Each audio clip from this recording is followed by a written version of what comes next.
Сайн бацгаана уу? Би өнөөдөр та бүхэндээ агаарын бохирдол хүний биед хэрхэн хор нөлөөтэй вэ талаар бяцхан зөвлөгөө мэдээлэл хүргэе. Дэлхийн эрүүл мэндийн байгууллагаас агаар дахь нарийн тоосонцрын ширхгийн хэмжээ нь 1 м3 талбай 5 микрограммаас хэтрэх ёсгүй гэж үздэг юм байна. Улаанбаатар хотын маань хувьд тэр тусмаа өвлийн улирал долын хэмжээ бол маш их хэрэгсдэг.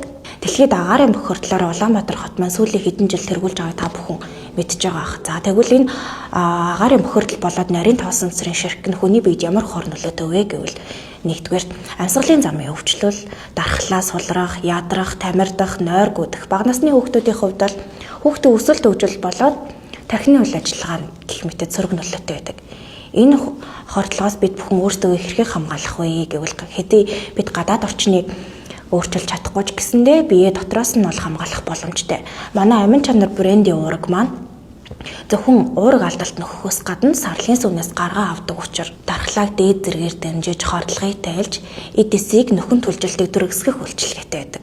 За одоо яг эд ханиа томооны улирал бол бага насны хүүхдүүд маань амин чанар брендийн уураг авснаар дархлаа дэмжигдээд шаардлагатай эрдэс амин хүчлээ авдаг байгаа. Төгсгөлд нь гэж хэлэхэд бид хизээ утаанаас зогтох боломжгүй ч өөрийгөө болон хайртай дотны хүмүүсээ хамгаалах боломж таны гарт байгаа шүү.